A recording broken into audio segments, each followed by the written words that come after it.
السلام علیکم گائز، کیا حال ہے؟ خیریت؟ امید ہے سب خیریت سے ہوں گے۔ تو صبح میں اٹھ گیا اور نماز کے لیے تیاری کی، نماز پڑھ لیا۔ نماز پڑھنے کے بعد میں ناشتے کے لیے باہر جا رہا تھا، جلدی سے تیار ہونے لگا۔ کیپ اٹھایا اور کیپ اٹھانے کے بعد میں اپنے بٹوا اٹھایا، کیونکہ اکثر میں ہر جگہ پہ جو ہے نا بٹوا مجھ سے بھول جاتا ہے۔ تو بٹوا اٹھانے کے بعد نکلنے کی تیاری کرتے، تو آئیے چلتے نکلتے۔ تو ہوٹل میں شارٹ کٹ راستہ اختیار کر کے ہم باہر روڈ کی طرف نکل آئے اور دیکھا تو مارکیٹ وغیرہ سب کچھ بند تھا، کیونکہ بہت زیادہ صبح کا ٹائم تھا، سورج تھوڑا نکلا ہوا۔ خیر ہم آ گئے ہوٹل میں اور ناشتے کا آرڈر دے دیا۔ اسی دوران میں ناشتہ آ گیا اور ساتھ میں گرم چائے بھی آ گیا۔ چائے پینے کے بعد ہم نکل گئے واپس اپنے ہوٹل کے روم کی طرف، کیونکہ روم میں جائیں گے، روم میں سامان وغیرہ پڑا ہے، کیونکہ آج ہم ہوٹل کو چھوڑ رہے ہیں اور نکل رہے ہیں اپنے منزل کی طرف، اپنے سائٹ کی طرف۔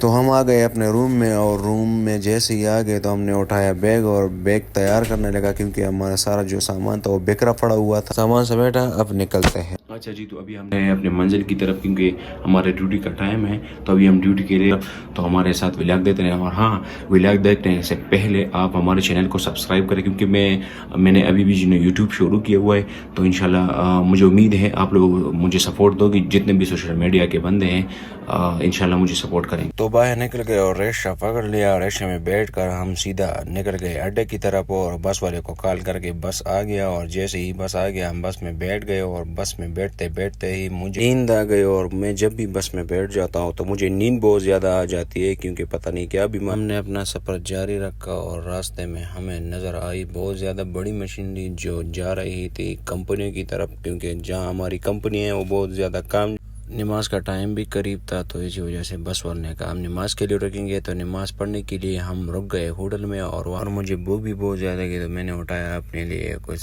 کھانے کا سامان اٹھانے کے بعد ہم آ گئے بس میں بیٹھ کر اپنا سفر دوبارہ جاری رکھا۔